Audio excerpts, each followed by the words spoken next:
নমস্কার বন্ধুরা, আমি জ্যোতিষী রঞ্জিত। প্রতিটি ব্যক্তির মধ্যে কোনো না কোনো বৈশিষ্ট্য বর্তমান, শারীরিক বা চারিত্রিক সমস্ত ধরনের বৈশিষ্ট্য হতে পারে। এগুলি শাস্ত্র মতে ব্যক্তির শারীরিক গঠন তাদের সম্পর্কে অনেক কিছু জানিয়ে থাকে। তা দেখে বোঝা যায় যে সে জাতক বা জাতিকা ভাগ্যবান হবে কি না। জ্যোতিষশাস্ত্রের আরেকটি শাখা সমুদ্রশাস্ত্র শরীরের গঠনের উপর ভিত্তি করে ব্যক্তির সম্পর্কে অনেক কিছু জানিয়ে থাকে। বিশেষত মেয়েদের সম্পর্কে অনেক তথ্যই পাওয়া যায় সমুদ্রশাস্ত্রের মাধ্যমে। এই শাস্ত্রে মেয়েদের শরীরে এমন কিছু শারীরিক গঠনের উল্লেখ পাওয়া যায় যা থাকলে সে মেয়েরা নিজের স্বামীর জন্য সৌভাগ্যবান প্রমাণিত হন। লক্ষ্মীরূপে মনে করা হয় এই মেয়েদের।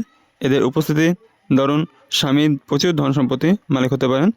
কোন কোন বৈশিষ্ট্যের কথা উল্লেখ করা হয়েছে তা জেনে নিন। 1. মেয়েদের মাথার চুল।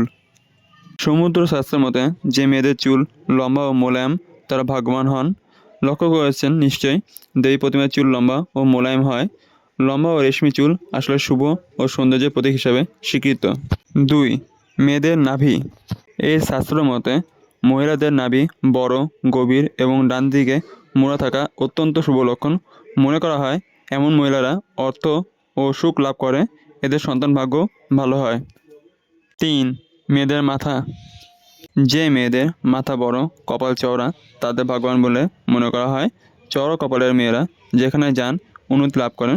শুধু তাই নয়, এদের স্বামী জীবনে প্রচুর উন্নতি লেখা থাকে। 4. মেয়েদের হাত। সমুদ্রশাস্ত্র অনুযায়ী লম্বা মাংস ভরাট হাতের মেয়েরা ভাগ্যশালী। হাতের আঙুল ও নখ লম্বা এবং সুন্দর হলে তারা সমস্ত ধরনের সুখ সৌভাগ্য ভোগ করেন। এমন মেয়ের সঙ্গে যারা বিয়ে করবে তারা অত্যন্ত সুখী হন। 5. মেয়েদের পা। পা লম্বা অথবা ছোট এবং মসৃণ হলে সেই মেয়েদের লক্ষ্মীর রূপ মনে করা হয়। যে মেয়েদের গোয়ালি বা পায়ের কোনো অংশ ফাটা থাকে না তারা ভাগ্যশালী হয়। লক্ষ্মীর মতন পা থাকে যে মেয়েদের, তারা যে পরিবারে বিয়ে করে যান না কেন সুখ সৌভাগ্যের কোনো অভাব হয় না। 6. মেয়েদের কান। সমুদ্র শাস্ত্রের মতে মেয়েদের লম্বা কান তাদের দীর্ঘায়ুর দিকে ইঙ্গিত দেয়। যে মেয়েদের কান লম্বা, কানের লতি সুন্দর, তারা জীবনে প্রচুর সুখ ও ঐশ্বর্য লাভ করতে পারেন। এমন মেয়েকে বিয়ে করলে স্বামীদের কপালও ফিরে যেতে পারে। 7. মেয়েদের থাই। অন্যদিকে এই শাস্ত্রের মতে যে মেয়েদের থাই মাংসল এবং পুষ্ট তাদের অত্যন্ত সৌভাগ্যশালী মনে করা হয়। প্রচলিত ধারণা অনুযায়ী এদের জীবনে দুঃখ কষ্ট খুব বেশি দিন টিকে থাকে না। 8. মেয়েদের চোখ। সমুদ্র শাস্ত্র অনুযায়ী যে মেয়েদের চোখ বড় তারা অত্যন্ত দয়ালু প্রবৃত্তির হন। তাদের মধ্যে দান ও পরোপকারী অনুভূতি থাকে। তারা পরিবারের প্রতিটি সদস্যের ভালোভাবে যত্ন নিতে পারেন। 9. মেয়েদের হাতের আঙুল। শাস্ত্র অনুযায়ী যে মেয়ের আঙুল গোল, লম্বা, পাতলা, কমল লাল রঙের ও 4 আঙুল পরস্পর সঙ্গে লাগিয়ে রাখলে মাঝখানে কোনো ছিদ্র সৃষ্টি হয় না, তারা সমস্ত ধরনের সুখ সাধন লাভ করতে পারে।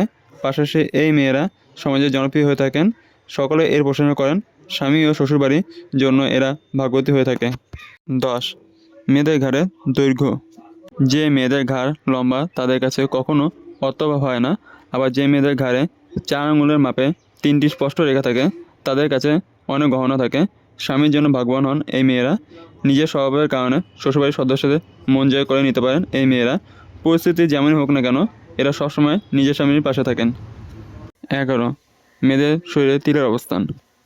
এই শাস্ত্র অনুযায়ী যে মেয়েদের শরীরে বা অংশে বেশি তিল থাকে তার স্বামী ও শ্বশুরবাড়ির সদস্যের জন্য ভাগ্যবতী হয়ে থাকে। এমন মেয়েদের ওপর সবসময় মা লক্ষ্মীর আশীর্বাদ থাকে। এই বৈশিষ্ট্যের মেয়েরা নিজের পরিবারকে সঙ্গে নিয়ে এগিয়ে যেতে ভালোবাসেন। যে ঘরে এদের বিয়ে হয় সেখানকার সদস্য দিন প্রতিদিন উন্নতি করতে থাকে। ঘর ও পরিবারের সদস্যদের সুখ বৃদ্ধি করেন এই মেয়েরা। সম্পূর্ণ ভিডিও দেখার জন্য আপনাদের অসংখ্য ধন্যবাদ। ভিডিওটি ভালো লাগলে লাইক, শেয়ার আর আপনাদের কোনো মন্তব্য থাকলে কমেন্টে জানাবেন এবং চ্যানেলটিকে সাবস্ক্রাইব করে বেল আইকন অন করে পাশে থাকবেন। আজকে আমার ভিডিও এখানে শেষ। দেখা হবে পরের ভিডিওতে।